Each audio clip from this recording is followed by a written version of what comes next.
Hi students, अब हम समझते हैं इलेक्ट्रिक पोटेंशियल एनर्जी। जैसा कि आपने पढ़ा इलेक्ट्रिक पोटेंशियल में कि जब हम किसी पॉजिटिव चार्ज पॉइंट चार्ज, ये पॉजिटिव पॉइंट चार्ज है, यानी कि इसकी इलेक्ट्रिक फील्ड कैसी होने वाली है, नॉन यूनिफॉर्म। जब हम किसी पॉजिटिव पॉइंट चार्ज की इलेक्ट्रिक फील्ड में किसी टेस्ट चार्ज को लेके आते हैं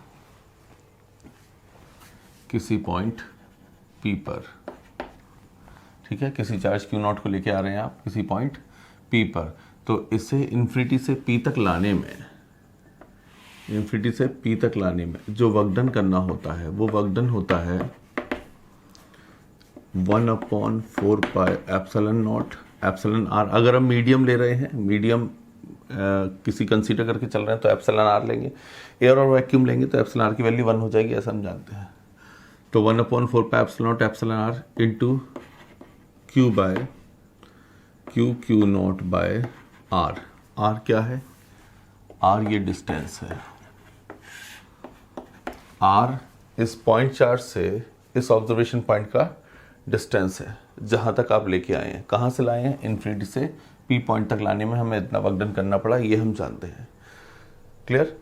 अब ये वर्क डन आपने इस Q0 पे किया हुआ है। This is what the work done on Q0।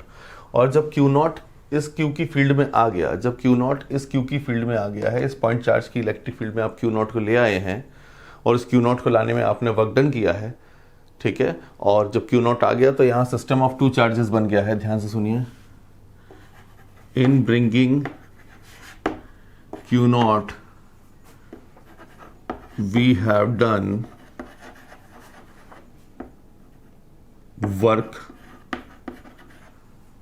ये हमने वर्क किया है, Q0 को लाने में हमने वर्क किया है। And thus formed a system of two charges, ऐसा बोलना चाहिए। और ऐसा हमने यहाँ पर कितने चार्जेस का सिस्टम बना दिया बेटा? यहाँ पर 2 चार्जेस का सिस्टम बन गया। जब Q0 Q की फील्ड में आ गया तो यहाँ पर सिस्टम ऑफ 2 चार्जेस बन गया। यहाँ पर एक कैपिटल Q रखा हुआ है, दूसरा चार्ज R डिस्टेंस पर Q0 रखा है किस पॉइंट पर? P पर। एक दूसरे से कितने डिस्टेंस पे? R डिस्टेंस पर। तब हमारे पास 2 चार्जेस का सिस्टम फॉर्म हो गया है। Q0 को हम इलेक्ट्रिक फील्ड में ले आए हैं, इससे हमारा सिस्टम फॉर्म हो गया है 2 चार्जेस का। और अब हम इसे बोलेंगे potential energy of the system, ठीक है। तो ये potential energy of the system कितनी होगी बेटा? अगर इस सिस्टम की पोटेंशियल एनर्जी बोले तो ये पोटेंशियल एनर्जी हो जाएगी 1/4 pi epsilon not epsilon R into Q not by R. R दोनों चार्जेस के बीच का डिस्टेंस हो गया, ठीक है। ध्यान रखेंगे, वर्क डन जैसी टर्म अगर आप यूज करना चाहते हैं तो वर्क डन किस पर किया गया है? Q0 पर। ये वर्क डन Q0 पर किया गया है। और जब Q0 Q की फील्ड में आ गया तो वही वर्क डन इस सिस्टम की पोटेंशियल एनर्जी बोले जाएगी। मतलब हमें कहना चाहिए कि हमें Q0 को Q की फील्ड में लाने पे जो वर्क डन करना पड़ा वो इस सिस्टम की पोटेंशियल एनर्जी की बोला जाएगा, potential energy of the system. और this is what the expression same होगा बट टर्मोलॉजिकल डिफरेंस है बेटा, कि आप वर्क बोलोगे तो Q0 पे किया गया है और पोटेंशियल एनर्जी बोलोगे तो सिस्टम की है, 2 चार्ज सिस्टम की। क्लियर? तो ये पोटेंशियल एनर्जी हो गई। पोटेंशियल हमने पढ़ ही लिया है, तो ये 2 चार्जेस की पोटेंशियल एनर्जी होगी। अब ध्यान से सुने, ये पोटेंशियल एनर्जी तब है जब Q0 और Q एक दूसरे के यहां सामने है और फील्ड में है। अगर हम R की वैल्यू इन्फिनिटी लिख दें, if R is infinity, R infinity होने का क्या मतलब है बेटा? R इन्फिनिटी होने का मतलब ये है, पॉइंट चार्ज ये रखा है और Q0 कहां चला गया? इन्फिनिटी पे। वैसे ही जैसे हम लाए थे वापस ले गए, तो Q0 पे चला गया। तो अगर Q0 पे चला गया तो R की वैल्यू कितनी हो जाएगी? इन्फिनिटी। मींस इस पॉइंट चार्ज और इस टेस्ट चार्ज के बीच का, या दूसरा जो चार्ज आप जिसे Q0 बोल रहे हैं, इस चार्ज के बीच का डिस्टेंस हो गया इन्फिनिटी। अगर इन्फिनिट डिस्टेंस हो गया तो पोटेंशियल एनर्जी 0 हो जाएगी। Then potential energy is 0। Clear? तो अगर हम पोटेंशियल एनर्जी के डिफरेंस की बात करें तो ध्यान से सुनिएगा, ये इनिशियल फिगर हो गई, ये जो आपके सामने है that is what the initially ये थी potential energy. Initially potential energy was 0, क्योंकि क्यू नॉट कहाँ रखा था, इन्फिनिटी पे। लेकिन फाइनली आपने क्या किया, क्यू नॉट को इन्फिनिटी से ले आए, लाने में वर्क डन करना पड़ा। जो आपने वर्क डन किया उससे सिस्टम की पोटेंशियल एनर्जी इस्टेब्लिश हो गई। अब ये फाइनली आप बात कर रहे हैं, फाइनली आपके पास पोटेंशियल एनर्जी कितनी बेटा, ये रही। इस फिगर के अकॉर्डिंग पोटेंशियल एनर्जी ये है और इस फिगर के अकॉर्डिंग पोटेंशियल एनर्जी 0 है। क्लियर। अब हम बात करते हैं difference in potential energy. Difference in potential energy, अगर हम पोटेंशियल एनर्जी की बात करें तो हमारे पास UF माइनस UI, तो इसे UF बोल देते हैं, इसे UI बोल देते हैं। तो पोटेंशियल एनर्जी डिफरेंस का मतलब फाइनल पोटेंशियल एनर्जी में से इनिशियल पोटेंशियल एनर्जी को माइनस कर दें। तो इस केस में हमारे पास फाइनल पोटेंशियल एनर्जी कितनी है, epsilon not epsilon Q not by R minus 0। तो बेटा ये आ गया पोटेंशियल एनर्जी का डिफरेंस, इसे बोलते हैं पोटेंशियल एनर्जी का डिफरेंस। और अगर जैसे इसमें क्या है, इसमें एक पॉइंट इन्फिनिटी है, दूसरा पॉइंट फील्ड के अंदर है। अगर हम दोनों ही पॉइंट फील्ड के अंदर ले लें तो क्या होगा, देखें ध्यान से। एक पॉइंट तो फील्ड के अंदर है, तो ये तो P पॉइंट की बात हो गई। अब हम इसके अंदर एक और P पॉइंट की पोटेंशियल एनर्जी ये लिखी हुई है, ठीक है। अब मैं ये नोटेशन हटा रहा हूं, ध्यान से सुनिएगा। अब ये पॉइंट आप यहां पर एक और पॉइंट ले लेते हैं, ये पॉइंट P है, यहां पॉइंट N है, और पॉइंट P के डिस्टेंस को अगर हम R1 बोल दें, अगर पॉइंट P के डिस्टेंस के R1 बोल देंगे तो पोटेंशियल एनर्जी का एक्सप्रेशन हो जाएगा, ठीक है। फिर आपने क्या किया, Q नॉट को आप यहां पर भी लेके आए और नया डिस्टेंस आप इन दोनों के बीच का है R2, ठीक है। तो इनिशियली हमारा कहना है यह है कि पॉइंट ये आपका जो Q नॉट है वो यहां रखा था P पॉइंट पर, फिर आप उसे N तक लेके आए। तो जब P पे रखा था, इस पॉइंट चार्ज से P डिस्टेंस, इस पे R1 डिस्टेंस पे रखा था, तो पोटेंशियल एनर्जी ये थी, इसे हम U1 बोल देते हैं। और फिर जब आपने इसको Q नॉट को उठा के N पर लाए तो सिस्टम ऑफ टू चार्जेस के बीच का डिस्टेंस R2 हो गया है, तो नई पोटेंशियल एनर्जी से U2 बोल देते हैं। अब हम नई पोटेंशियल एनर्जी अगर बोले तो U2 बोल के U2 equals to 1/4 pi epsilon not epsilon Q not by R2।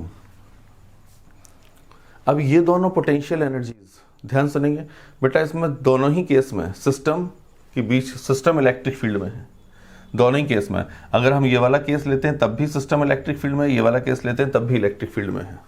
इससे पहले हमने जो पढ़ा था उसमें क्या था, दूसरा पॉइंट हमने इन्फिनिटी पे ले लिया था और इन्फिनिटी पे इलेक्ट्रिक फील्ड 0 होती है, तो इसलिए पोटेंशियल एनर्जी की टर्म 0 हो गई। तो पिछला जो केस था उसमें एक पॉइंट, एक बार सिस्टम के बीच का गैप R था और एक बार सिस्टम के बीच का गैप इनफाइनाइट था। अब यहाँ पर दोनों ही केस में सिस्टम के बीच का गैप इलेक्ट्रिक फील्ड में है R1 और R2। तो अगर इस केस से पोटेंशियल एनर्जी का डिफरेंस निकाला जाए यहाँ पर, तो इस केस से पोटेंशियल एनर्जी का डिफरेंस बन जाएगा डेल्टा U इक्वल्स टू, अब इसमें ओब्वियसली ये वाली पोटेंशियल एनर्जी बेटा बड़ी होगी, ये पोटेंशियल एनर्जी बड़ी होगी क्योंकि जितना क्लोजर आएंगे पोटेंशियल एनर्जी उतनी बढ़ेगी। और वैसे भी देख सकते हैं R2 छोटा डिस्टेंस है, तो जब डिस्टेंस छोटा होगा तो पोटेंशियल एनर्जी बड़ी होगी, तो U2 बड़ी पोटेंशियल एनर्जी होगी। तो डेल्टा U की बात करें तो आप क्लियरली लिखें U2 माइनस U1 और U2 की वैल्यू पुट कर दें, फिर U1 की वैल्यू पुट कर दें, तो इसमें कॉमन क्या आएगा, इसमें आएगा Q not by 4 pi epsilon not epsilon R 1/R2 minus 1/R1। तो बेटा ये पोटेंशियल एनर्जी का डिफरेंस आ गया। ऐसे दो पॉइंट के बीच में ध्यान सुनेंगे, ऐसे दो पॉइंट लिए हैं जो दोनों की दोनों फील्ड में हैं। इससे पहले आपने एक पॉइंट फील्ड में लिया था और एक पॉइंट इनफाइनाइट पे लिया था, ठीक है। आगे समझते हैं इसी को। ये तो बेटा पोटेंशियल एनर्जी का डिफरेंस हो गया। अब पोटेंशियल एनर्जी का डिफरेंस क्यों है, अगर आपसे पूछा जाए P और N में पोटेंशियल एनर्जी का डिफरेंस क्यों है, तो अगर P पॉइंट की पोटेंशियल एनर्जी की बात करी जाए तो P पॉइंट की पोटेंशियल एनर्जी के लिए आपको इन्फिनिटी से P तक लाना था Q नॉट को, ये बात कर चुके हैं। जो वर्क डन करते हैं उसी से सिस्टम की पोटेंशियल एनर्जी स्टैब्लिश होती है, तो इन्फिनिटी से P तक लाए थे। लेकिन अगर N की बात करें, इस केस में आप Q नॉट को इन्फिनिटी से N तक लाए हैं, तो इन्फिनिटी से N तक लाने में आपको ज़्यादा डिस्प्लेसमेंट हुआ है, इन्फिनिटी से N तक लाने में ज़्यादा डिस्प्लेसमेंट है कंपैरिजन टू इन्फिनिटी से P लाना। ये कम डिस्प्लेसमेंट होगा, इन्फिनिटी से P लाने में कम डिस्प्लेसमेंट है, इन्फिनिटी से N तक लाने में ज़्यादा डिस्प्लेसमेंट है। तो ये तो क्लियर है कि जहाँ डिस्प्लेसमेंट ज़्यादा होगा वहीं वर्क डन ज़्यादा होगा, क्योंकि वर्क होता है फोर्स इनटू डिस्प्लेसमेंट। तो अगर डिस्प्लेसमेंट बड़ा होगा तो तो वर्क भी बड़ा होगा। तो हम क्लियरली कह सकते हैं ये वाला वर्क डन ज़्यादा है, और अगर ये वर्क डन ज़्यादा है इसलिए इस केस में पोटेंशियल एनर्जी भी ज़्यादा है एन वाले केस में, इस केस में पोटेंशियल एनर्जी ज़्यादा है, इस केस में पोटेंशियल एनर्जी कम है। क्लियर? तो बेटा ये इस पॉइंट पर एन पॉइंट के केस में वर्क डन ज़्यादा है और पी पॉइंट के केस में वर्क डन कम है। तो बेटा ये क्लियर हो गया हमको कि हमने डिस्प्लेसमेंट से भी समझ लिया है, आर के कॉन्सेप्ट से भी समझ लिया, आर मतलब दो चार्जेस के बीच के डिस्टेंस से भी हमने समझ लिया कि पोटेंशियल एनर्जी कहाँ पर ज़्यादा होगी कहाँ पर कम होगी। इस पॉइंट इस सिस्टम ऑफ चार्जेस के केस में जहाँ पर डिस्टेंस R2 है पोटेंशियल एनर्जी ज़्यादा होगी, क्योंकि हम ऐसा कह सकते हैं, अगर एक्सप्रेशन से जाएं तो हम कह सकते हैं R2 छोटा है तो पोटेंशियल एनर्जी बड़ी होगी इस सिस्टम ऑफ चार्जेस की। ठीक है, अदरवाइज हम वर्क डन के कॉन्सेप्ट से भी समझ सकते हैं, क्योंकि इन्फिनिटी से एन पॉइंट तक लाने में ज़्यादा वर्क डन करना होगा, और जब वर्क डन ज़्यादा होगा तो सिस्टम की पोटेंशियल एनर्जी भी ज़्यादा होगी। क्लियर? अब बेटा इसी कॉन्सेप्ट को हम एक बार और ड्रॉ करके समझ लेते हैं, ध्यान से समझिएगा। ये हम फिगर बनाते हैं, ये फिगर दोबारा बना रहे हैं। यहाँ पर इन्फिनिटी ले लिया, ये कोई पॉइंट P हमारा, और ये कोई पॉइंट N पॉइंट का डिस्टेंस यहाँ से R2, P पॉइंट का डिस्टेंस यहाँ से R1 और इन्फिनिटी, और नेक्स्ट डिस्टेंस है हमारा R की वैल्यू इन्फिनिटी। ठीक है, तो एक बार केस क्या है कि हमारे दो चार्जेस के बीच का डिस्टेंस इनफाइनाइट है, एक बार केस ये है कि हमारे दो चार्जेस के बीच का डिस्टेंस R1 है, और एक बार हमारे दो चार्जेस के बीच का डिस्टेंस R2 है। तो अब हम इनकी पोटेंशियल एनर्जीज के एक्सप्रेशन लिख लेते हैं। ठीक है, तो अब हम लिखते हैं पहले R2 के केस में। तो R2 के केस में पोटेंशियल एनर्जी बेटा अगर हम लिखेंगे तो क्या बनेगा, 1/4 pi epsilon not epsilon R into Q not by R2। ये पोटेंशियल एनर्जी हो गई इस केस में जब डिस्टेंस R2 था। अगर R1 के केस में लिखें तो U1 = 1/4 pi epsilon not epsilon R Q। Pair of charges तो वही है, पेयर ऑफ चार्जेस तो Q और Q नॉट ही है। ठीक है, गैप कितना आ गया अब R1। और थर्ड केस हम लेते हैं जब Q नॉट इन्फिनिटी पे था, तो आप U इन्फिनिटी लिख रहे हैं 1/4 pi epsilon not epsilon R Q not upon R की वैल्यू इन्फिनिटी। तो बेटा यहाँ पर इन्फिनिटी पुट हो जाएगा तो एक्सप्रेशन जीरो ही हो गया, एक्सप्रेशन जीरो हो गया तो पोटेंशियल एनर्जी भी जीरो हो गई। तुम कह सकते हो पोटेंशियल एनर्जी इन्फिनिटी जीरो, हम डिस्कस कर चुके हैं। अब अगर बेटा इन पोटेंशियल एनर्जीज को ऑर्डर में लिखें तो हम क्लियरली लिख सकते हैं कि U2 जो है वो ग्रेटर है U1 से। क्लियर? और नेक्स्ट है इन्फिनिटी, और इसकी वैल्यू तो इनफैक्ट जीरो है। तो ये पोटेंशियल एनर्जी का ऑर्डर लिख दिया आपने इस फिगर के अकॉर्डिंग। और अगर पोटेंशियल एनर्जीज का ऑर्डर ये है तो वर्क डन का भी ऑर्डर यही होगा। ठीक है, क्योंकि आप ये डिस्कस कर चुके हैं, वर्क डन इन्फिनिटी से एन तक लाने में ज़्यादा करना होगा, तभी पोटेंशियल एनर्जी भी ज़्यादा है। तो अब हम इस केस को लिखते हैं work done infinity to N, infinity से एन तक लाना। क्लियर? मतलब कितने डिस्टेंस पे लाना, R2 पे लाना, मतलब U2 की बात हो रही है। तो इसी एक्सप्रेशन को वर्क डन केस में लिख रहे हैं, तो इन्फिनिटी से एन तक लाने में ज़्यादा वर्क डन करना पड़ेगा देन दैट ऑफ, कंपैरिजन कर रहे हैं बेटा इन्फिनिटी से P तक लाने के कंपैरिजन में। और work done at infinity is zero itself, क्योंकि इन्फिनिटी पे तो वर्क डन ही नहीं करना होगा, क्योंकि जब इन्फिनिटी पोटेंशियल एनर्जी नहीं है तो वर्क डन भी नहीं है। ठीक है, या कह सकते हैं वर्क डन नहीं है तो पोटेंशियल एनर्जी नहीं की बात है। तो ये क्लियर हो गया। अब हम अगर इसी टर्म को पोटेंशियल के टर्म्स में लिखें, ये तो आपने पोटेंशियल एनर्जी लिख दी, आपने वर्क डन लिख दिया, अगर हम पोटेंशियल भी लिखना चाहें पोटेंशियल तो क्या लिखेंगे? आपको पता है पोटेंशियल बनाने के लिए मुझे इस Q नॉट को केवल इस टर्म को Q नॉट से डिवाइड कर देना है। यानी क्या देना चाहिए कि इस Q नॉट को क्रॉस मल्टीप्लाई करके अगर हम इसके नीचे ले लें तो ये पोटेंशियल हो जाएगा P पॉइंट का। अब यहाँ से Q नॉट हट जाएगा, तो ये P पॉइंट का पोटेंशियल है। तो ऐसे ही हम P पॉइंट का पोटेंशियल लिख सकते हैं, तो N पॉइंट का पोटेंशियल भी लिख देंगे और इन्फिनिटी का भी पोटेंशियल लिख देंगे। देखते हैं potential of point P। Potential of point P के लिए हमको क्या चाहिए बेटा? सेम फॉर्मूला, तो सब वैसे ही फॉर्मेट में लिखना है 1/4 pi epsilon not epsilon R Q। Clear? अब आपको पता है यहाँ केवल पॉइंट चार्ज रह जाएगा आपका, सोर्स चार्ज या पॉइंट चार्ज। दूसरे चार्ज के कोई रोल नहीं है यहाँ पर, क्योंकि वो तो क्रॉस मल्टीप्लाई से नीचे चला गया तो पोटेंशियल बन गया। तो ये बन गया Q by R। P point का पोटेंशियल लिख रहे हैं, पी पॉइंट के पोटेंशियल के में डिस्टेंस ये है R1, तो हम लिख रहे हैं R1। अब ऐसे ही पोटेंशियल अगर हम N पॉइंट का लिखें तो N पॉइंट का पोटेंशियल हो जाएगा 1/4 pi epsilon not epsilon R Q by R2। और अगर हम इन्फिनिटी का पोटेंशियल लिखें इन्फिनिटी का, तो इन्फिनिटी का पोटेंशियल क्या हो जाएगा 0 1/4 pi epsilon not epsilon R Q by R और R की वैल्यू इन्फिनिटी। तो इन्फिनिटी पुट होते ही ये एक्सप्रेशन 0 हो जाएगा, तो पोटेंशियल एट इन्फिनिटी इज 0। तो इसका भी ऑर्डर वही बनेगा बेटा। अगर इसका ऑर्डर लिखें तो क्या लिखेंगे, potential at P is high, potential at point P is high, P point वाला मतलब sorry potential at N is high, R2 पे बड़ा है, तो हम लिख सकते हैं potential at P is high then that of N पर पोटेंशियल N पे ज़्यादा है पोटेंशियल P के कंपैरिजन में, और potential at infinity is 0 itself, ये 0 ही होता है। ठीक है, वही ऑर्डर में कोई चेंज नहीं आएगा बेटा, क्योंकि सारा कॉन्सेप्ट वर्क डन से है। वर्क डन है तो पोटेंशियल है, वर्क डन होगा तभी पोटेंशियल बनेगा, और वर्क डन होगा तभी पोटेंशियल एनर्जी बनेगी। तो अगर आप वर्क डन का ऑर्डर जानते हैं तो पोटेंशियल या पोटेंशियल एनर्जी का ऑर्डर भी जानते हैं। और जब आप पोटेंशियल और पोटेंशियल एनर्जीज के ऑर्डर जानते हैं, पोटेंशियल जानते हैं, पोटेंशियल एनर्जीज जानते हैं, तो पोटेंशियल एनर्जीज के डिफरेंस भी जानते हैं। क्लियर। और हमको ये पता है अगर हम यहाँ डिफरेंस लिखें तो U2, अब हम डिफरेंस लिख रहे हैं बेटा, अब हम डिफरेंस लिख रहे हैं पोटेंशियल एनर्जीज के, फिर हम पोटेंशियल के लिख देंगे। डिफरेंस के लिए अब इस एक्सप्रेशन को फर्दर लिख रहे हैं। यही चीज़ आप कर चुके हैं, ये आपने पोटेंशियल एनर्जी के डिफरेंस लिखे हुए हैं। तो जैसे आपने पोटेंशियल एनर्जी के लिए डिफरेंस लिखे हुए हैं, ऐसे ही वर्क के डिफरेंस लिख देते हैं। पोटेंशियल एनर्जी से डिफरेंस कौन से आपने, यहां पर जब सिस्टम के बीच का डिस्टेंस R1 था तब पोटेंशियल एनर्जी U1 है, और जब सिस्टम के बीच का डिस्टेंस R2 था तो पोटेंशियल एनर्जी U2 है। आप ये लिख चुके हैं, कर चुके हैं। तो पोटेंशियल एनर्जी का डिफरेंस तो आप कर चुके हैं। अब पोटेंशियल का डिफरेंस लिखते हैं, डेल्टा V। तो डेल्टा V के लिए आप लिख रहे हैं V2 minus V1। V2 minus V1 का मतलब, इसे आप दूसरे लैंग्वेज में लिख सकते हैं, 2 मतलब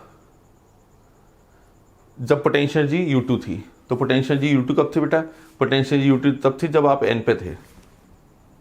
तो मैं इसे लिख सकता हूं Vn माइनस Vp,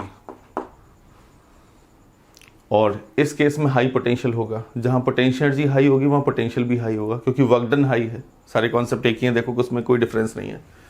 जहां पोटेंशियल हाई है वहां वर्क डन भी हाई है, वहां पोटेंशियल एनर्जी भी हाई है। तो ये क्लियर है कि N के केस में जब आपने Q0 को N पे लाके रखा, तो इस केस में इस पॉइंट N पर पोटेंशियल हाई होगा, क्योंकि आप ज़्यादा क्लोज हैं पॉइंट चार्ज के। तो Vn Vp, अब हम Vn माइनस Vp निकालें तो क्या आएगा, वैसे हम इसी से निकाल सकते थे। Q0 को केवल डेल्टा U को Q0 से डिवाइड कर देते, क्रॉस मल्टीप्लाई करके भी निकाल लेते। लेकिन अगर हम एक्सप्रेशन पुट करके निकालें तो क्या आ जाएगा, 1/4 pi epsilon not epsilon R common, numerator से Q कॉमन, तो Vn में नीचे 1/R2 आएगा, ये आ गया 1/R1। ये बेटा आ गया पोटेंशियल डिफरेंस दो पॉइंट के बीच का। क्लियर। और वो दोनों पॉइंट कौन से हैं, एक N और एक P। लेकिन अगर हम N और इन्फिनिटी के बीच में पोटेंशियल डिफरेंस निकालें, मतलब आपका कहना ये है कि पोटेंशियल डिफरेंस निकालना चाहते हैं जिसमें से आप एक पॉइंट V1 ले रहे हैं और दूसरा पॉइंट V1 मतलब आप P ले रहे हैं। एक पॉइंट आपने P ले लिया और दूसरा पॉइंट आपने इन्फिनिटी ले लिया। तो P पॉइंट के पोटेंशियल का एक्सप्रेशन तो क्लियर है कि P पॉइंट के पोटेंशियल का एक्सप्रेशन ये है। इन्फिनिटी का भी पता है कि इन्फिनिटी पे तो पोटेंशियल 0 होता है। तो हम क्या लिखेंगे, epsilon not epsilon R into Q by R। P का डिस्टेंस कितना है R1 माइनस 0। तो अगर हम पोटेंशियल डिफरेंस की बात करें जिसमें आपने एक पोटेंशियल इन्फिनिटी का ले रखा है, तो जो पोटेंशियल डिफरेंस है वो उस पॉइंट P के पोटेंशियल के बराबर ही आएगा। अगर आपने पोटेंशियल डिफरेंस में एक पॉइंट इन्फिनिटी ले रखा है, तो जो पोटेंशियल डिफरेंस की वैल्यू है वो पोटेंशियल डिफरेंस की वैल्यू इस पॉइंट P के पोटेंशियल के बराबर ही होगी। मीन्स हम ये कहना चाहते हैं potential difference is equal to the potential when the other point considered is infinity. ठीक है। और हमको ये क्लियर है कि इन्फिनिटी को हम एज अ रेफरेंस लेते हैं। रेफरेंस मतलब इन्फिनिटी के रिस्पेक्ट में ही पोटेंशियल को मेजर किया जाता है, क्योंकि इन्फिनिटी में पोटेंशियल जीरो होता है। क्लियर? तो वो एज अ रेफरेंस यूज किया जाता है, उसी के रिस्पेक्ट में हम हाई और लो पोटेंशियल समझते हैं। ठीक है, तो बेटा ये बात हो गई आपकी पोटेंशियल एनर्जीज की डिफरेंस की, पोटेंशियल एनर्जीज की, वर्क की और पोटेंशियल डिफरेंस की। अब एक पॉइंट और समझते हैं। आपने कहा कि जब n पे लाए तो ये पोटेंशियल हाई है, ऑब्वियसली R2 डिस्टेंस से पोटेंशियल हाई होगा, मतलब n वाले पॉइंट पर पोटेंशियल हाई है, n वाले पॉइंट का पोटेंशियल हाई है और p पॉइंट पर का पोटेंशियल लो है। ऐसा इसलिए बेटा क्योंकि अगर हम कंपैरिजन करें कि Q0 को जब आप इन्फिनिटी से n तक लाए तो वर्क डन आपने ये किया, Q0 को जब आप इन्फिनिटी से p तक लाए तो ये वर्क डन किया, n तक लाने में ज़्यादा वर्क डन करना पड़ा। अगर मैं आपसे पूछूं कि p और n में अगर p से n तक लाता तो कितना वर्क डन करना होता, तो p से n तक लाने में कितना वर्क डन करना होता, p से n। ध्यान से, तो आप क्या लिखते, work done in bringing the Q0 from p to n, p to n, p से n लाना है। तो इसके लिए आप क्या करते हैं, इन्फिनिटी से n तक लाए गए वर्क डन में से इन्फिनिटी से p तक लाए गए वर्क डन को माइनस कर दो। इन्फिनिटी से n तक लाने में मान लीजिए मुझे करना होगा इन्फिनिटी से n मतलब ज़्यादा डिस्प्लेस होगा, आप ज़्यादा अंदर लाए, हम बात कर चुके हैं।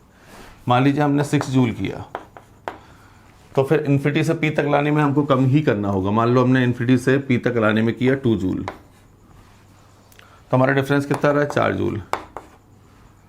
वो 4 जूल कौन सा वर्क है, वो 4 जूल वर्क है p से n तक आने में। p पर तो हमारी एनर्जी 2 जूल थी, p तक, तो p तक लाने में हमें कितना वर्क डन करना था, 2 जूल। n तक लाने में कितना करना पड़ा, 6 जूल। मतलब केवल p से n तक आने में ही हमको 4 जूल करना होगा। तो ये वर्क डन का एक्सप्रेशन, ये वर्क डन हमें क्यों पता लग गया कि हमें p से n तक में कितना करना पड़ा, ये भी क्लियर है। ठीक, तो इन्फिनिटी से n, इन्फिनिटी से p, केवल p से n। ठीक है, तो ये भी कॉन्सेप्ट क्लियर है। तो ये सारे कॉन्सेप्ट हो गए बेटा। अब इससे सारे कॉन्सेप्ट बन जाएंगे, इसमें कहीं कोई दिक्कत नहीं होनी चाहिए, है ना। अब हम इससे कुछ न्यूमेरिकल्स और समझ लेते हैं। न्यूमेरिकल किस कैटेगरी के बताएंगे, जैसा कि मैंने आपको पहले बोल दिया है, ध्यान से सुनिएगा। जैसा कि मैंने आपको ये बोल दिया है कि हमने अभी जो सारे चार्ज कंसीडर किए हैं, Q0 भी एक पॉजिटिव चार्ज है और ये Q भी एक पॉजिटिव चार्ज है, और पोटेंशियल एनर्जीज और वर्क, ये सब स्केलर क्वांटिटीज़ हैं। पोटेंशियल भी स्केलर क्वांटिटी है, वर्क भी स्केलर क्वांटिटी है, पोटेंशियल एनर्जी भी स्केलर क्वांटिटी है। तो यहाँ पर जो साइन है चार्जेस के, एक्सप्रेशन में जो चार्ज है, इसके साइन डिसाइड करेंगे अब सारी चीज़। अब इसी कॉन्सेप्ट में हम कुछ न्यूमेरिकल समझ लेते हैं। अभी हमने जो पोटेंशियल एनर्जी बनाई है वो 2 चार्जेस सिस्टम की बनाई हुई है, क्लियर। अब हम अगर इसी पोटेंशियल एनर्जी कॉन्सेप्ट में कुछ ऑल्ट्रेशन करते हैं, ध्यान समझिए, ध्यान सुनेंगे। अब हम potential energy in formation of, ये अपने 2 चार्जेस की पोटेंशियल एनर्जी पढ़ ली है, ठीक। अब हम ये मल्टीपल चार्जेस की पढ़ते हैं, पोटेंशियल एनर्जी क्या होगी। हमारे पास क्वेश्चंस बनते हैं पोटेंशियल में, पोटेंशियल एनर्जीज में 2 कैटेगरी क्वेश्चन बनते हैं। देखिए ध्यान से, जैसे हमसे कहा जाए, ये पोटेंशियल के न्यूमेरिकल का फॉर्मेट देख रहे हैं कि किस तरह के न्यूमेरिकल बनते हैं। हमसे कहा जाए कि इस स्क्वायर के कॉर्नर्स पे यहाँ पर Q1, यहाँ पर प्लस का Q1 ले लेते हैं, यहाँ पर माइनस का Q2 ले लेते हैं, यहाँ प्लस का Q3 ले लेते हैं, यहाँ माइनस का Q4 ले लेते हैं। इस स्क्वायर के कॉर्नर्स पर ये पॉइंट चार्जेस रखे हुए हैं और हमसे कहा गया है कि इसके स्क्वायर के सेंटर पे पोटेंशियल बताएं, और ये डिस्टेंस हम ले रहे हैं a, मतलब कॉर्नर से सेंटर का डिस्टेंस हम ले रहे हैं, तो यहाँ भी a होगा, ये भी a होगा, ये भी a होगा, क्लियर। पोटेंशियल एक स्केलर क्वांटिटी होती है और ये दो ही चीज़ों पर डिपेंड करती है। एक कि आपने पॉइंट चार्ज कैसा लिया है, सोर्स चार्ज, जिसकी वजह से इलेक्ट्रिक फील्ड एस्टेब्लिश हो रही है, उसका नेचर क्या है। अगर ये प्लस होगा तो पोटेंशियल भी प्लस हो जाएगा, और अगर ये माइनस होगा तो पोटेंशियल भी माइनस हो जाएगा। तो हमें यहाँ लिख देना चाहिए कि प्लस माइनस, तो यहाँ भी प्लस माइनस लग जाएगा पोटेंशियल के साथ, ठीक। when the point charge is positive, potential is positive. when the point charge is negative, potential would also be negative, ठीक। नेक्स्ट पॉइंट क्या है, पॉइंट चार्ज पर तो डिपेंड करता है, साथ साथ डिपेंड करता है कि ऑब्जर्वेशन पॉइंट का डिस्टेंस क्या है। ऑब्जर्वेशन पॉइंट का डिस्टेंस क्या है, अगर ये डिस्टेंस बड़ा होगा तो उसके अकॉर्डिंग पोटेंशियल में बात करेंगे। ध्यान सुने, पॉजिटिव नेगेटिव पर भी फर्क पड़ेगा, ध्यान से देखें। तो पोटेंशियल अगर हम पहले पॉजिटिव चार्ज के केस में ले रहे हैं, समझिएगा ये बेटा प्रॉब्लम करता है कॉन्सेप्ट, इसको अच्छे से समझिए। अब मैं R1 के केस में बोल रहा हूँ, ठीक है। R1 ले रखा है तो R1 ही लिख लो। हमने यहाँ पॉजिटिव पॉइंट चार्ज ले रखा है, तो पहले ये पॉजिटिव होगा तो यहाँ पहली चीज़ तो ये टर्म पॉजिटिव लगेगी, मतलब potential is positive. Potential is positive मतलब V greater than 0, positive potentials की बात हो रही है। केस फर्स्ट आप पढ़ रहे हैं जिसमें पोटेंशियल कैसे हैं, ग्रेटर देन 0 मतलब पॉजिटिव, और इसके लिए क्यों रिस्पॉन्सिबल है, क्योंकि आपने इसमें जो पॉइंट चार्ज लिया है मतलब सोर्स चार्ज लिया है वो पॉजिटिव नेचर का लिया है, ठीक। अब हम यहाँ पर कह रहे हैं कि अगर ये R बढ़ता है, अगर ये डिस्टेंस बढ़ता है तो पोटेंशियल कम हो जाएगा, या R कम होता है तो पोटेंशियल बढ़ जाएगा, हम ऐसा कह सकते हैं। R decreases, potential increases. Clear है, ये उस केस में हुआ जिस केस में पॉइंट चार्ज पॉजिटिव है यानी कि पोटेंशियल पॉजिटिव है। ये आपने सब लिख दिया, तो हम इसमें लिख रहे हैं रिजल्ट क्या लिख रहे हैं, रिजल्ट लिख रहे हैं कि R डिक्रीजेस, पोटेंशियल इंक्रीजेस, ठीक है। R जितना छोटा होगा पोटेंशियल उतना ज़्यादा होगा, और दूसरे कॉन्सेप्ट बोलेंगे Q जितना बड़ा होगा पोटेंशियल उतना बड़ा होगा। 2 पॉइंट हो गए, क्योंकि दोनों चीज़ों का फंक्शन है, Q पे भी डिपेंड करता है, R पे भी डिपेंड करता है, आपने दोनों डिस्कस कर लिए। Q जितना बड़ा होगा पोटेंशियल उतना बड़ा होगा, ठीक है। Q बढ़ने से भी पोटेंशियल बढ़ जाएगा। तो ये क्लियर हो गया केस 1। अब केस 2 में समझते हैं। केस सेकंड समझिए बेटा, इसमें आप क्या ले रहे हैं, नेगेटिव पोटेंशियल की बात कर रहे हैं, और नेगेटिव पोटेंशियल तब होगा जब आपका सोर्स चार्ज यानी कि आपका पॉइंट चार्ज नेगेटिव नेचर का होगा, तब इस केस में आप लिख रहे हैं। अब पोटेंशियल का एक्सप्रेशन क्या बन जाएगा बेटा, अगर यहाँ नेगेटिव चार्ज ले लिया तो पोटेंशियल नेगेटिव हो जाएगा, तो हम लिखेंगे इसे -1/4πε0 Q/R1। क्योंकि आपने Q नेगेटिव लिया था, Q नेगेटिव लिखा था, वही नेगेटिव यहाँ लिखा हुआ है ना। मैंने एक्चुअली ऐसा लिखा था माइनस का Q, तो फिर माइनस हमने यहाँ लिख दिया, ठीक है। अब इसी चीज़ को आगे समझते हैं।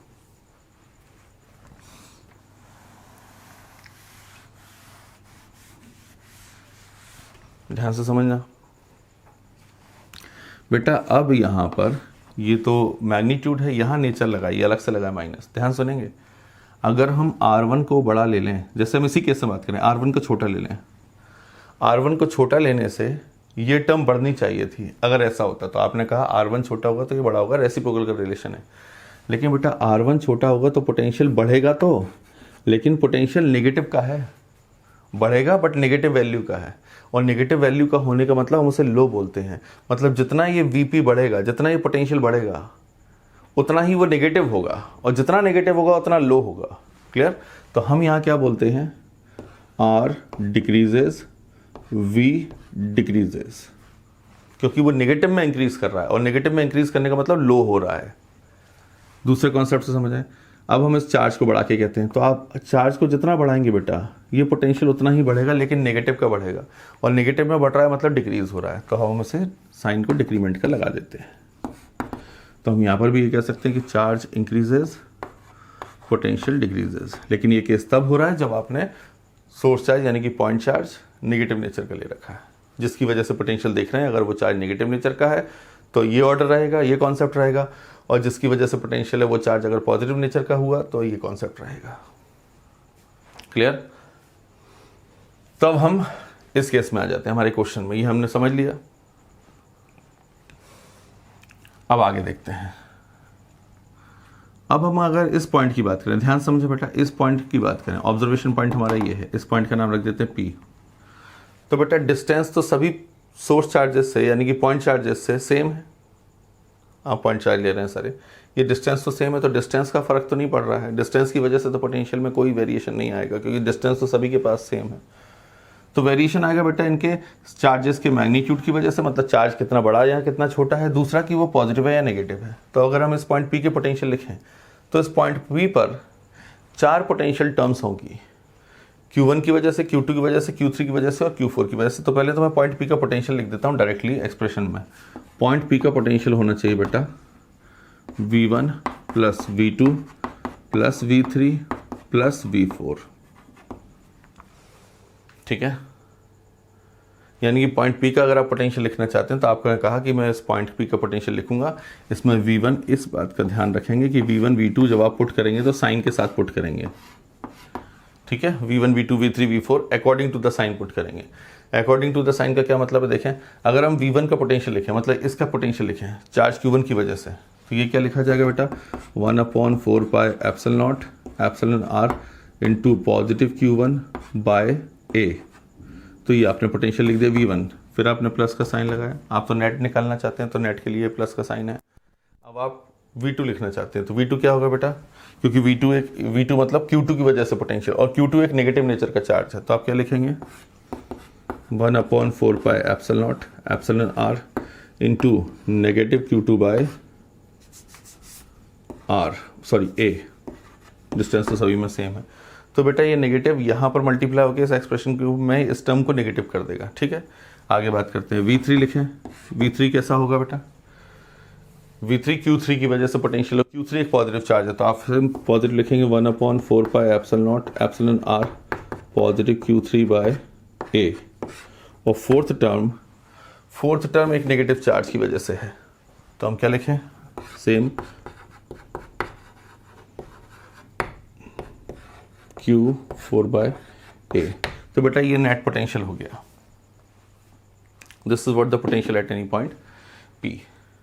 इसी कॉन्सेप्ट को आगे समझते हैं। अब ये तो पोटेंशियल है बेटा, अगर पोटेंशियल एनर्जी समझा जाए तो अब आपको समझिए ध्यान से।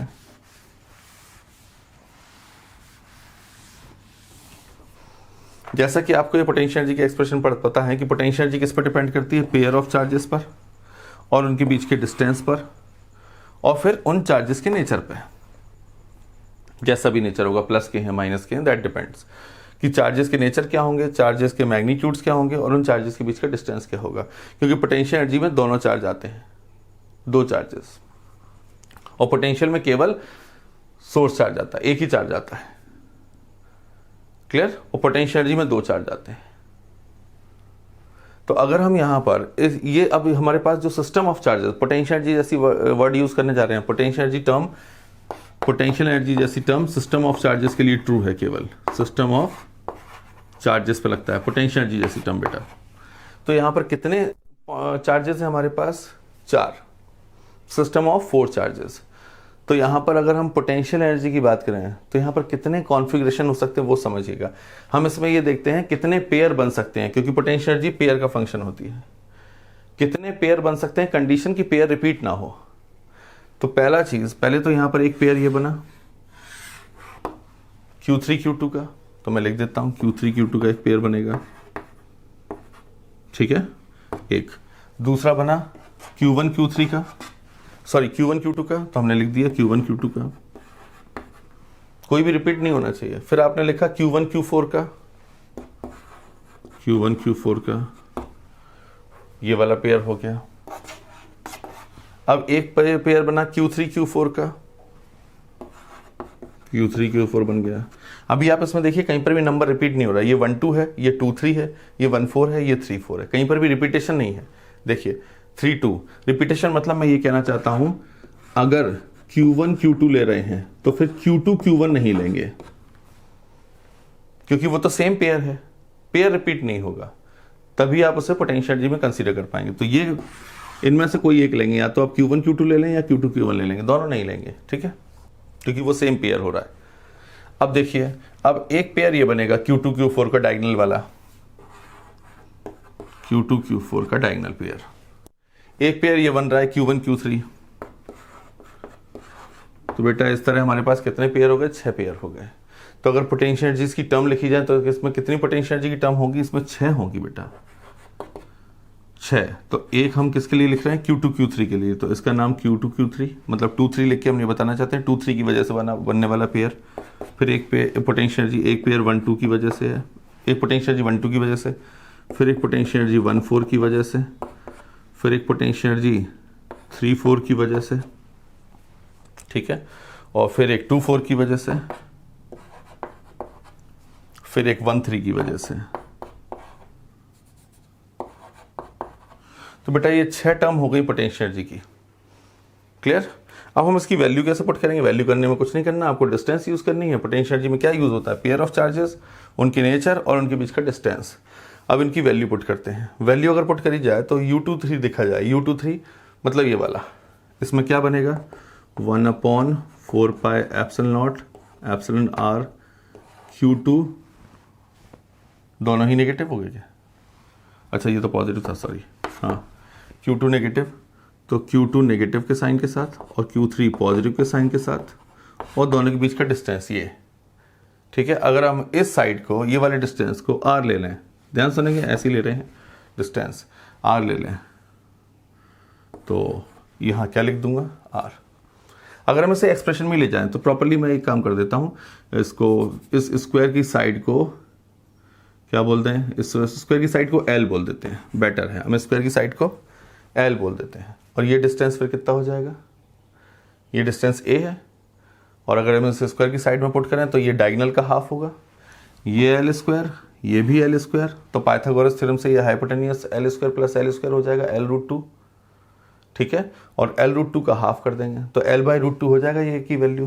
तो अगर मैं साइड को L बोल रहा हूँ तो ये क्लियर है, ये L square plus L square से 2L स्क्वायर हो जाएगा रूट के अंदर, पाइथागोरस थ्योरम करेंगे तो L बाहर आ जाएगा, 2L स्क्वायर में से L बाहर आ जाएगा तो L√2 हो जाएगा ये पूरा डायगोनल, और डायगोनल का हाफ L√2 का हाफ, L√2 का हाफ का मतलब L/√2। तो A की वैल्यू हम यहाँ पर ऐसी लिख देते हैं, ज़रूरत नहीं अभी हमें A की वैल्यू की, A की वैल्यू हो गई L/√2, लेकिन क्योंकि साइड आपने L लेंथ से डिफाइन कर दी है तो फिर A की वैल्यू भी डिफाइन कर देंगे। ठीक है, अब बात करते हैं, और डायगोनल कितने का है? डायगोनल, पूरा डायगोनल अगर लिया जाए तो पूरा डायगोनल आपका L√2 का है, ये डायगोनल L√2 का है पूरा, लेकिन हाफ ऑफ द डायगोनल मतलब कॉर्नर से सेंटर का डिस्टेंस L/√2। अब आगे बढ़ते हैं, तो U23 आपने डिफाइन कर लिया। अब इनके बीच में डिस्टेंस कितना है? L, तो आपने L लिख दिया। फिर आप U12 पे आ गए। अगर U12 की बात करें बेटा तो U12 मतलब ये वाला पेयर, तो Q1 पॉजिटिव Q2 नेगेटिव, तो 1/4πε तो ऐसे ही रहेगा, तो Q1 पॉजिटिव का और Q2 नेगेटिव का, और दोनों के बीच का डिस्टेंस फिर से L।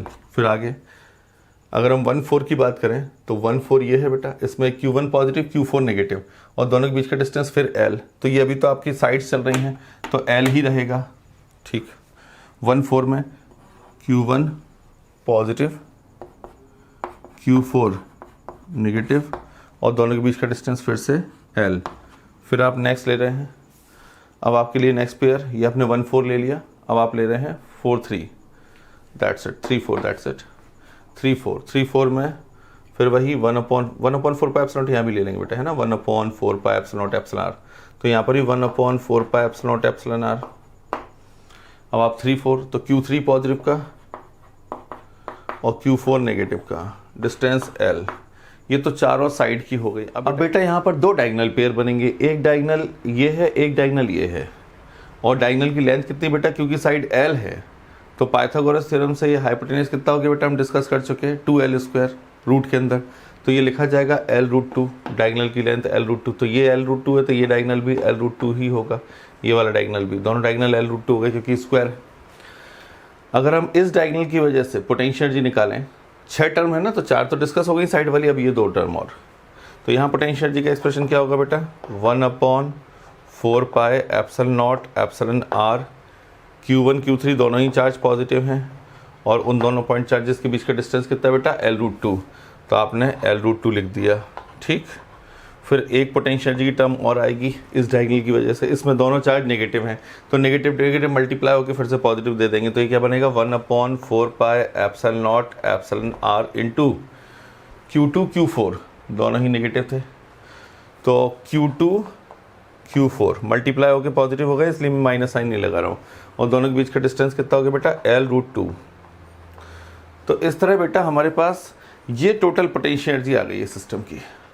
ये सिस्टम कितने चार्जेस का है? 4 चार्जेस का सिस्टम है, लेकिन इसमें यूनिक पेयरिंग मतलब अनरिपीटेड पेयरिंग ऑफ चार्जेस कितनी बन रही है? 6 पेयरिंग बन रही हैं, 4 साइड की और 2 डायगोनल की, और क्योंकि ऐसी 6 पेयरिंग बनी है तो सिस्टम में 6 पोटेंशियल एनर्जी की टर्म्स आ गई हैं।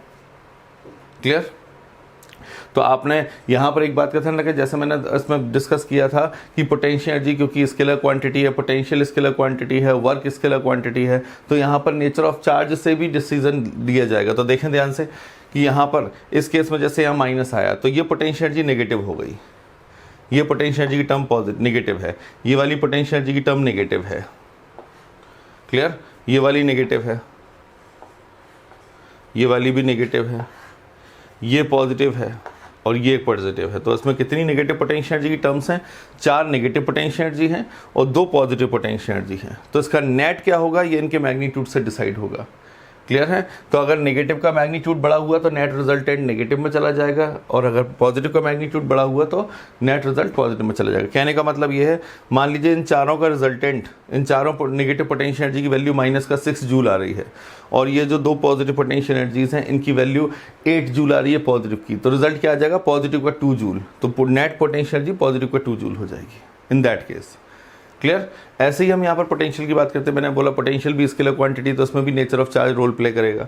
तो क्योंकि यहाँ पर नेचर ऑफ चार्ज है, तो नेचर ऑफ चार्जेस की वजह से क्या हुआ, यहाँ पर एक पॉजिटिव पोटेंशियल एनर्जी, दूसरी वाली नेगेटिव, फिर ये पॉजिटिव पोटेंशियल एनर्जी और एक और नेगेटिव, क्योंकि 4 हैं यहाँ पर। तो इस चार्ज की वजह से पॉजिटिव पोटेंशियल होगा, सॉरी पोटेंशियल नहीं, पोटेंशियल एनर्जी नहीं, पोटेंशियल।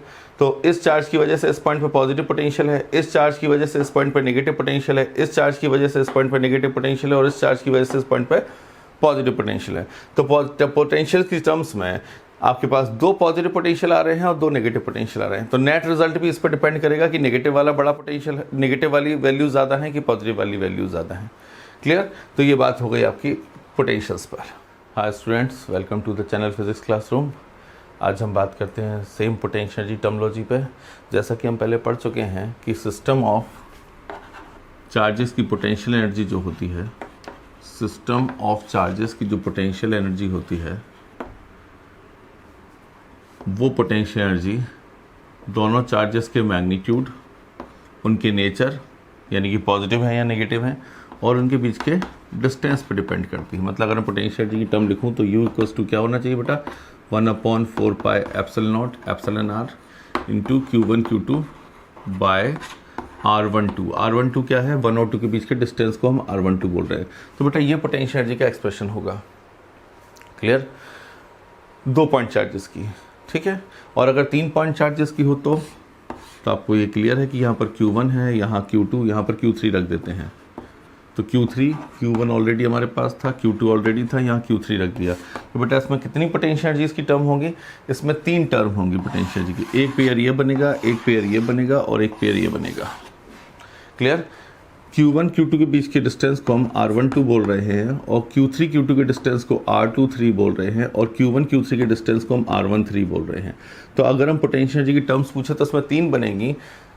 U1 प्लस U1 मतलब हम ऐसे बोल देते हैं U12 मतलब 1-2 की वजह से पोटेंशियल एनर्जी, फिर U23 2-3 की वजह से पोटेंशियल एनर्जी, फिर 1-3 की वजह से पोटेंशियल एनर्जी। तो ये total potential energy of 3 charge system का हो गया। इन 3 चार्जेस के सिस्टम की टोटल पोटेंशियल एनर्जी ये हो गई। अगर हम इसमें वैल्यू पुट कर दें तो क्या बन जाएगी बेटा? स्मॉल के लिख देता हूँ, 1/4 पाई एप्सिलॉन r को सीधा हम यहाँ पर कूलम्ब्स कांस्टेंट की कांस्टेंट वाले फॉर्मेट में लिख लेते हैं, ठीक है।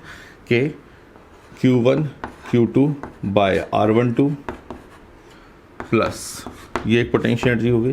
दूसरी के Q2 Q3 bye R23 plus के Q1 Q3 बाय R13, ठीक है। ये हमने पोटेंशियल एनर्जी लिख दी।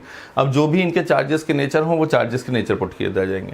कहने का मतलब अगर ये प्लस और ये माइनस है तो Q1 को प्लस साइन के साथ लिखा जाएगा, Q2 माइनस साइन के साथ लिखा जाएगा, तो ओवरऑल ये पोटेंशियल एनर्जी नेगेटिव हो जाएगी। तो जब हम ये पोटेंशियल एनर्जी में के एक्सप्रेशन को लिखेंगे तो चार्जेस के मैग्नीट्यूड का और चार्जेस के नेचर का ध्यान रखेंगे, ठीक है। अब हम आगे बात करते हैं, ध्यान से सुनिएगा। इसी एक्सप्रेशन को, इसी टर्मोलॉजी को समझने के लिए हम एक और तरीका ले रहे हैं, ध्यान सुनेंगे। अगर हम यहाँ पर पहले से कोई इलेक्ट्रिक फील्ड एस्टेब्लिश नहीं कर रहे हैं, मैं यहाँ पर कई सारे क्वेश्चन हैं, कंपटीशन में भी हैं इसमें क्वेश्चंस और एकेडमिक्स में भी क्वेश्चंस हैं, एनसीईआरटी में भी क्वेश्चन है। उन्हीं क्वेश्चंस के लिए हम एक कॉन्सेप्ट समझने जा रहे हैं। अगर हम इस रीजन की बात करें, यहाँ पर पहले से कोई इलेक्ट्रिक फील्ड नहीं है, अगर यहाँ पहले से कोई इलेक्ट्रिक फील्ड नहीं है, इलेक्ट्रिक फील्ड से फ्री है रीजन, यहाँ पहले से कोई इलेक्ट्रिक फील्ड नहीं है, एक्सटर्नल इलेक्ट्रिक फील्ड नहीं है। और अगर यहाँ पर एक्सटर्नल इलेक्ट्रिक फील्ड नहीं है और आप किसी चार्ज Q1 को लेके आते हैं इन्फिनिटी से, हम इस चार्ज Q1 को इन्फिनिटी से लेके आते हैं, क्लियर। Q1 कहाँ पर था, इन्फिनिटी में था। Q1 को आप इन्फिनिटी से उठा के यहाँ पॉइंट पे लेके आते हैं, इस पॉइंट A पर हम Q1 को ला के रख देते हैं। तो अगर हमसे पूछा जाए कि इस Q1 को लाने में कितना वर्क डन करना पड़ा, तो हम कहेंगे इस Q1 को लाने में हमें कोई वर्क डन नहीं करना होगा। क्यों? क्योंकि जब हम Q1 को लाएंगे तो यहाँ पर पहले से कोई इलेक्ट्रिक फील्ड नहीं है। अगर कोई इलेक्ट्रिक फील्ड नहीं है तो उसने हमको रिपेल नहीं किया होगा, तो अगर हमें रिपेल नहीं किया तो हमको वर्क डन नहीं करना होगा। सिंपल से समझिए, यहाँ एक्सटर्नल इलेक्ट्रिक फील्ड नहीं है। आपको पता है पोटेंशियल जैसी टर्म तब होती है जब हमें वर्क डन करना होता है। जहाँ पोटेंशियल होता है वहीं पोटेंशियल एनर्जी होता है, क्लियर। तो क्योंकि इस केस में हमें कोई वर्क डन ही नहीं करना, क्योंकि यहाँ पहले से कोई इलेक्ट्रिक फील्ड नहीं है, और जब इलेक्ट्रिक फील्ड नहीं है तो किसी ने हमको रिपेल नहीं किया, हमको वर्क डन नहीं करना होगा। सिंपली इस चार्ज को लाके यहाँ रख देंगे Q1 को। बट अगर अब हम Q2 को लेके आएंगे, किसी चार्ज Q2 को इन्फिनिटी से लेके आएंगे, अब हमें वर्क डन करना होगा। अब वर्क डन क्यों करना पड़ेगा? क्योंकि Q1 जो है इसकी फील्ड यहाँ पर एस्टेब्लिश हो चुकी है, Q1 आ चुका है, Q1 की इलेक्ट्रिक फील्ड अवेलेबल होगी, और इस Q1 की इलेक्ट्रिक फील्ड में आप Q2 को लेके आ रहे हैं। और अगर आप Q1 की इलेक्ट्रिक फील्ड में Q2 को लेके आएंगे तो आपको Q2 को लाने के लिए वर्क डन करना होगा। कितने डिस्टेंस पर ला रहे हैं? आपने कहा हम 1 2 डिस्टेंस पर ला रहे हैं, तो इन्फिनिटी से 1 2 तक लाने में कितना? ध्यान से सुनेंगे, ये वही सेम एक्सप्रेशन में लिख रहा हूँ। Work done in bringing the charge Q2 from infinity to this point P, इस पॉइंट, इसका नाम B रख देते हैं। इन्फिनिटी से B लाने में कितना वर्क डन करना पड़ रहा है? K Q1 Q2 by distance कितना रह गया? R12। वही वर्क डन का एक्सप्रेशन जो हम पढ़ के आए हैं, क्लियर। तो ये वर्क डन किस पर किया गया? Q2 पर, और Q2 किसकी फील्ड में आ गया? Q1 की फील्ड में। तो इस वजह से ये potential energy of the system बोली जाएगी, ठीक है। वर्क डन Q2 पे किया गया है और Q2 Q1 की फील्ड में आया है, इस वजह से ये सिस्टम एस्टेब्लिश हो गया है। Q1 Q2 का सिस्टम एस्टेब्लिश हो गया है, और सिस्टम अगर एस्टेब्लिश हो गया है, फील्ड में आ जाने को सिस्टम का एस्टेब्लिश होना बोलते हैं। तो Q2 क्योंकि Q1 की फील्ड में आ गया और इस तरह से ये Q1 Q2 का एक सिस्टम एस्टेब्लिश हो गया है, और इस सिस्टम की पोटेंशियल एनर्जी इसी वर्क डन के बराबर होगी। तो हम कह सकते हैं पोटेंशियल एनर्जी कितनी हो गई? K Q1 Q2 by R12, जो कि हमने पहले डायरेक्टली लिख दी थी, यही चीज़ है। लेकिन ये तब होगा जब यहाँ पर पहले से कोई इलेक्ट्रिक फील्ड एस्टेब्लिश ना हो, मतलब Q1 को लाने में कोई वर्क डन नहीं करना होगा। अगर मैं यहाँ टोटल वर्क डन की टर्म पूछूं तो टोटल वर्क डन क्या है? इन्फिनिटी से आप Q1 को भी तो लाए हैं, Q1 को कहाँ पर लाए? इन्फिनिटी से A तक लाने में कोई वर्क डन नहीं करना पड़ा। किसको? Q1 को इन्फिनिटी से A तक लाने में कोई वर्क डन नहीं करना पड़ा, क्योंकि Q1 से पहले यहाँ कोई फील्ड ही नहीं थी। लेकिन जब आप Q2 को इन्फिनिटी से B तक लाए हैं, Q2 को, या आप Q2 को लाए हैं इन्फिनिटी से B तक, तो यहाँ पर दो वर्क की टर्म्स हैं। एक वर्क डन इन्फिनिटी से B तक लाने में, एक वर्क डन इन्फिनिटी से A तक लाने में। लेकिन इन्फिनिटी से A तक लाने में वर्क डन की वैल्यू 0 है, तो ये वर्क डन नहीं है, 0 वर्क डन। लेकिन इस केस में वर्क डन हुआ, इसी की वजह से पोटेंशियल एनर्जी जैसी टर्म आई, इसकी वजह से नहीं आएगी, क्लियर। तो हम यहाँ लिखना चाहते हैं, हमें ऐसा लिखना चाहिए infinity to A plus work done from infinity to B। इन दो वर्क डन से जो पोटेंशियल एनर्जी बनेगी, सिस्टम बन गया। ये दो वर्क डन हुए तो सिस्टम बन गया, और सिस्टम बन गया तो सिस्टम की पोटेंशियल एनर्जी होगी। देखिए ध्यान से, ये एक वर्क, ये एक वर्क, इस वर्क ने चार्ज Q1 को लेके आया, ये वर्क डन चार्ज Q1 को लाने में किया गया, ये वर्क डन चार्ज Q2 को लाने में किया गया। तो दो चार्जेस का सिस्टम बन गया। अब सिस्टम बन गया तो पोटेंशियल एनर्जी जैसी टर्म बोली जाएगी। तो ये potential energy of the two charge system की होगी, जिसमें ये वाला वर्क डन 0 आ रहा है। तो 0 आ रहा है तो आपका एक्सप्रेशन में W इन्फिनिटी टू B ही रह जाएगा केवल। तो potential energy is equal to W infinity to B, और W इन्फिनिटी टू B क्या है? K Q1 Q2 by R1 R2।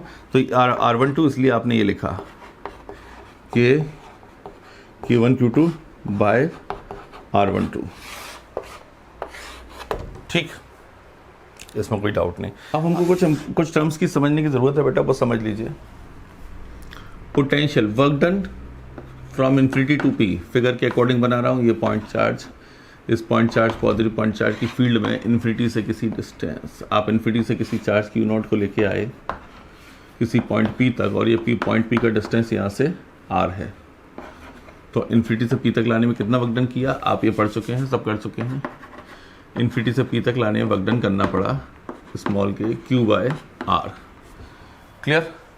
और Q नॉट कहाँ पर आ गया, P पॉइंट पर आ गया। P पॉइंट पर आ गया तो सिस्टम बन गया दो चार्जेस का। अब मैं पोटेंशियल एनर्जी लिख रहा हूँ, क्लियर। ये पोटेंशियल, ये वर्क डन का एक्सप्रेशन है। ये तो बेटा सॉरी वर्क डन नहीं, Q नॉट वर्क डन का एक्सप्रेशन लिख रहा हूँ। इतना वर्क डन करना होगा, क्लियर।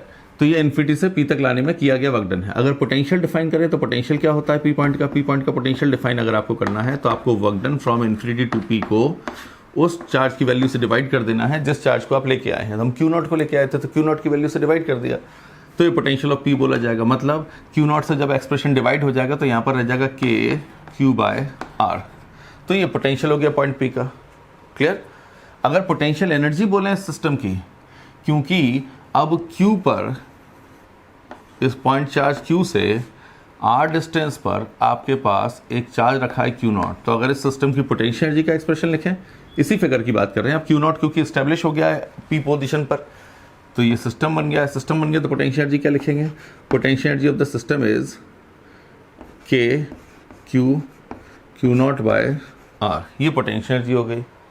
अगर हम पोटेंशियल एनर्जी के एक्सप्रेशन को थोड़ा सा और ओपन करें, देखें K Q/R into Q not, तो बेटा ये जो टर्म लिखी है ये पोटेंशियल है,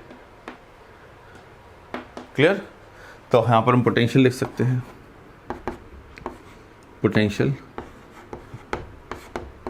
तो कहने का मतलब ये है कि अगर हम किसी पॉइंट P का पोटेंशियल जानते हैं, ध्यान सुनेंगे, किसी पॉइंट P का पोटेंशियल जानते हैं और उस पॉइंट P पर उस चार्ज की वैल्यू जानते हैं जिस चार्ज को आप लेके आए हैं, तो आप सिस्टम की पोटेंशियल एनर्जी बता सकते हैं, क्लियर। फिर से समझिए, एक बार और समझाता हूँ। अगर हम किसी पॉइंट P का पोटेंशियल जानते हैं और उस पॉइंट P पर लाए गए चार्ज की वैल्यू जानते हैं कि वो चार्ज कितना है, पॉजिटिव है नेगेटिव है, जो भी है, नेचर और मैग्नीट्यूड दोनों की बात हो रही है, तो आप उस सिस्टम की, जो सिस्टम फॉर्म हुआ है दो चार्जेस से, उन चार्जेस की पोटेंशियल एनर्जी का एक्सप्रेशन बता सकते हैं, क्लियर। तो आपका एक रिलेशन ये है, ये पोटेंशियल एनर्जी का पोटेंशियल से है, आपको ये क्लियर ही है। और ये वर्क का पोटेंशियल से है, ये पोटेंशियल का एक्सप्रेशन है, ठीक है ना। ये वर्क डन का पोटेंशियल से रिलेशन है, वर्क डन को पोटेंशियल चार्ज से डिवाइड करो तो पोटेंशियल बन जाएगा, ठीक है। ये पोटेंशियल का एक्सप्रेशन हो गया, ये पोटेंशियल एनर्जी का एक्सप्रेशन है। इसी पोटेंशियल एनर्जी के एक्सप्रेशन को आपने पोटेंशियल और जो चार्ज हम लेके आए हैं इलेक्ट्रिक फील्ड में, उस चार्ज की वैल्यू से पता लगा लेंगे पोटेंशियल एनर्जी का, क्लियर। तो ये भी हमको पता होना चाहिए। अब हम इसी फील्ड में कुछ कॉन्सेप्ट बात करते हैं, इसी कॉन्सेप्ट में समझिएगा। जैसा कि मैंने आपको बताया अभी यहाँ पर, इन केसेस में आपने क्या किया था, पहले से कोई इलेक्ट्रिक फील्ड नहीं थी वहाँ पर और ये वर्क डन करना होगा। अब अगर हम इलेक्ट्रिक फील्ड मान लें, पहले से हमने मान लिया कि यहाँ पर एक already external electric field available है और आप किसी चार्ज Q1 को लेके आए बेटा। अब हम किसी के चार्ज Q1 को इन्फिनिटी से लेके आते हैं एक ऐसे पॉइंट पर, इस पॉइंट का नाम हम A रख देते हैं। इस पॉइंट A का पोटेंशियल है VA लिख देते हैं। अगर हम इस पॉइंट A का पोटेंशियल जानते हैं तो फिर हम वर्क डन भी बता सकते हैं, कितना वर्क डन करना होगा। तो फिर हम पोटेंशियल एनर्जी बता सकते हैं कितनी पोटेंशियल एनर्जी होगी। पहले हम वर्क डन के समझ लें। अगर हम किसी पॉइंट का पोटेंशियल जानते हैं तो फिर हम उस पॉइंट का वर्क डन भी बता सकते हैं, उस पॉइंट तक लाए गए चार्ज का वर्क डन भी बता सकते हैं। देखें, इसी एक्सप्रेशन में एक टर्म और समझें। अगर मैं इस एक्सप्रेशन को क्रॉस मल्टीप्लाई कर दूं तो work done infinity to P equals to potential at point P into Q nought, वही जो पोटेंशियल एनर्जी का है, बिल्कुल सेम। देखिए, क्लियर। तो हमारा कहना यह है कि अगर हम किसी पॉइंट P का पोटेंशियल जानते हैं, उस पॉइंट पर लाए गए चार्ज की वैल्यू जानते हैं, तो हम वर्क डन भी बता सकते हैं कि इन्फिनिटी से P तक लाने में कितना वर्क डन करना पड़ा, ठीक है। अगर हम किसी पॉइंट P का पोटेंशियल जानते हैं, फील्ड में कोई पॉइंट होगा, जिस फील्ड में कोई पॉइंट है P, उस पॉइंट P का पोटेंशियल है VP। उस पॉइंट पर आप किसी चार्ज को लेके आ रहे हैं इन्फिनिटी से, तो इन्फिनिटी से लाए गए चार्ज की वैल्यू जानते हैं आप, तो आप बता सकते हैं कितना वर्क डन करना होगा, क्लियर। तो मतलब इसी एक्सप्रेशन क्रॉस मल्टीप्लाई करना तो वर्क डन भी हो जाएगा। और यही work done potential energy of the system भी कहलाता है ना, हम बात कर चुके हैं। देखें, तो हमारे लिए अभी इस कॉन्सेप्ट पे भी काम होगा, ये भी हमारे लिए काम का है। देखें, तो अब मुझे ये तो पता है कि मैं जिस पॉइंट पर ला रहा हूँ उस पॉइंट का पोटेंशियल है VA, और जिस चार्ज को ला रहे हैं वही पता है Q1 है, ठीक है। तो इस एक्सप्रेशन के अकॉर्डिंग हम वर्क डन बता सकते हैं। तो मैं यहाँ पर लिख रहा हूँ work done in bringing the charge Q1 को ला रहे हैं, Q1 को इन्फिनिटी से कहाँ ला रहे हैं A तक। Q1 को इन्फिनिटी से A तक लाने में कितना वर्क डन करना पड़ा, एक्सप्रेशन ये रहा। तो मुझे ए पॉइंट पर ला रहा हूँ तो मुझे ए पॉइंट का पोटेंशियल पता होना चाहिए और किस चार्ज को ला रहा हूँ वो पता है, Q1 को लाए हैं। तो ये बेटा वर्क डन हो गया, ठीक। जबकि यही वर्क डन पहले जीरो था। देखिए इन्फिनिटी से ए तक लाने में वर्क डन जीरो था। क्यों? क्योंकि पहले कोई इलेक्ट्रिक फील्ड ही नहीं थी। Q1 पहला चार्ज था जो आया था, उससे पहले कोई वहां पर इलेक्ट्रिक फील्ड नहीं थी। क्लियर? लेकिन Q2 को जब आप लाए थे तो आपको वर्क डन करना पड़ा। क्यों? क्योंकि इलेक्ट्रिक फील्ड Q1 ने अपनी स्टैब्लिश कर ली। अब Q1 की इलेक्ट्रिक फील्ड में Q2 आ रहा था। लेकिन इस केस में बात करें तो Q1 से पहले ही यहाँ पर इलेक्ट्रिक फील्ड एस्टैब्लिश है, तो अगर पहले से इलेक्ट्रिक फील्ड है तो वर्क डन करना होगा। तो एक वर्क डन तो ये हो गया। अब हम Q2 को लेके आते हैं। Q2 को इन्फिनिटी से लेके आए आप किसी पॉइंट B तक। जिस पॉइंट B पे आप Q2 को लेके आ रहे हैं, इस पॉइंट B का पोटेंशियल है VB। तो ध्यान से सुने, जब आप Q2 को लेके आ रहे हैं तो Q2 को पहली चीज तो आप एक एक्सटर्नल फील्ड में ला रहे हैं, ये वाली जो हमने पहले से बना रखी है, ठीक। तो Q2 जब आएगा तो Q2 को फेस करना होगा एक्सटर्नल इलेक्ट्रिक फील्ड को एज वेल एज Q1 की इलेक्ट्रिक फील्ड को, क्योंकि अब तो Q1 आ चुका है यहाँ पर। तो Q2 को दो इलेक्ट्रिक फील्ड फेस करनी है, एक इलेक्ट्रिक फील्ड जो एक्सटर्नल है जो पहले से एस्टैब्लिश कर रखी थी आपने, और एक इलेक्ट्रिक फील्ड जो Q1 ने एस्टैब्लिश कर ली। Q1 आ चुका है तो अब यहाँ पर दो इलेक्ट्रिक फील्ड हो गई, Q1 से पहले वाली और Q1 की खुद की। तो अब Q2 को दो इलेक्ट्रिक फील्ड फेस करनी है। तो पहली चीज तो मैं Q2 को इस वाली एक्सटर्नल इलेक्ट्रिक फील्ड में लाने में किए गए वर्क डन की बात कर लूँ तो उसे सेम फॉर्मेट से करेंगे। देखिए ध्यान से, तो ये लिख रहे हैं Q2 की बात हो रही है, Q2 को इन्फिनिटी से ला रहे हैं कहाँ पर, B तक। इन्फिनिटी से B तक लाने में कितना वर्क डन करना होगा, उसके लिए मुझे B पॉइंट का पोटेंशियल पता हो और वो चार्ज बता दो जिस चार्ज को हम लेके आ रहे हैं। हम लोग Q2 को लेके आ रहे हैं तो ये वर्क डन हो गया। ये तो बेटा इस फील्ड की बात हो गई जो पहले से एस्टैब्लिश थी यहाँ पर, लेकिन Q1 की फील्ड भी तो होगी। और Q1 की फील्ड में जब आप लाएंगे तो लॉजिक समझिएगा ध्यान से। ये तो दो वर्क डन आपके पहले से हो गए। दो वर्क डन तो आपको किस लिए करने पड़े कि Q1 को लेके आए एक्सटर्नल फील्ड में, फिर Q2 को लेके आए एक्सटर्नल फील्ड में। अब लेकिन Q2 को जब लाए तो Q1 भी पहले से आ चुका था, Q1 की भी फील्ड है वहां पर। तो अब यहाँ पर ये दो चार्जेस का सिस्टम बन गया। Q2 आ गया यहाँ पर। अगर आप Q2 को लाएंगे तो Q2 जब यहाँ आ जाएगा तो यहाँ ये म्यूचुअल पेयर भी बन जाएगा Q1 Q2 का। और Q1 की फील्ड में अगर हम Q1 की फील्ड में Q2 को लाएंगे तो उसका एक्सप्रेशन तो यही होगा, यही वाला सेम वर्क डन का एक्सप्रेशन ये रहा। Q1 की फील्ड में अगर Q2 को लाओगे तो एक्सप्रेशन यही बनेगा। तो एक वर्क डन ये हो गया। अब थर्ड वर्क डन देखो मैं क्या लिख रहा हूं, ये Q2 को लाए हो एक्सटर्नल फील्ड में, ये Q1 को लाए थे एक्सटर्नल फील्ड में, पहले से एस्टैब्लिश, ऐसा भी कह सकते हैं पहले से एस्टैब्लिश फील्ड में। अब हम ला रहे हैं Q2 को Q1 की फील्ड में। अगर आप Q2 को Q1 की फील्ड में लाओगे तो फिर वर्क डन का एक्सप्रेशन ये होगा, work done from infinity to, कहां पर ला रहे हैं, इन्फिनिटी से B पर,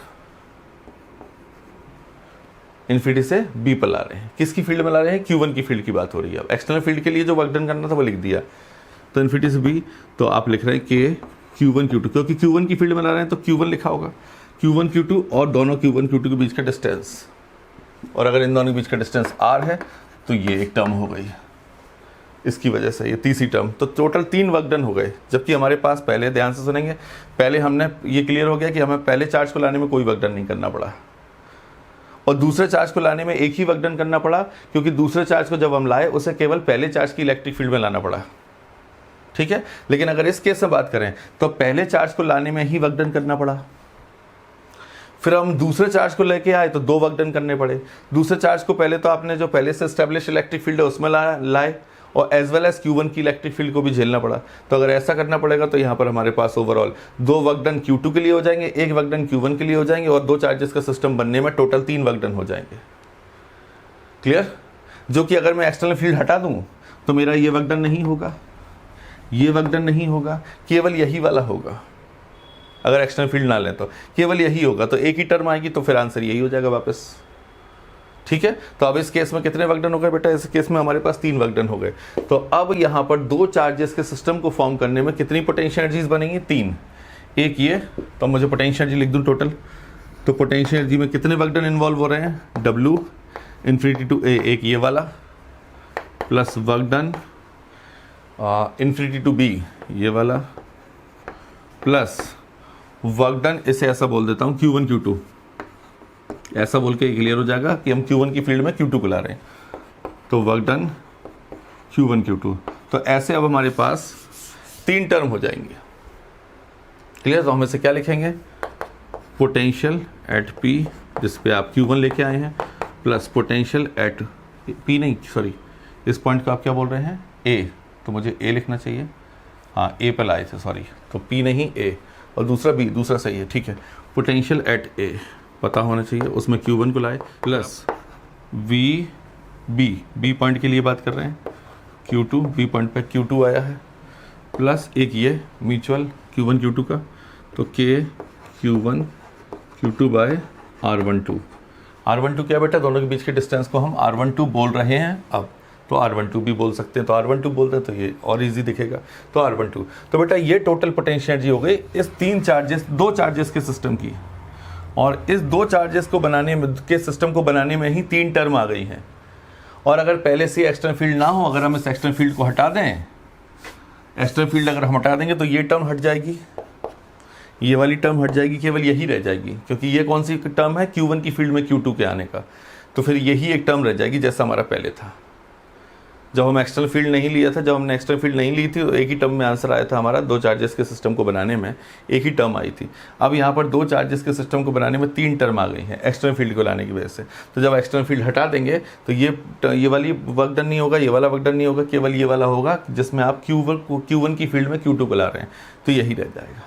तो this is what the concept बेटा, इसको अच्छे से समझ लीजिए और ये क्लियर हो जाएगा, तो सारे आपको प्रॉब्लम्स क्लियर हो जाएंगी। इसमें काफ़ी सारे क्वेश्चंस है एकेडमिक्स में एज वेल एज कॉम्पिटिशन में, तो इसको अच्छे से समझना ज़रूरी है, ठीक है। तो इसके बाद में देखेंगे, बाय फॉर नाउ।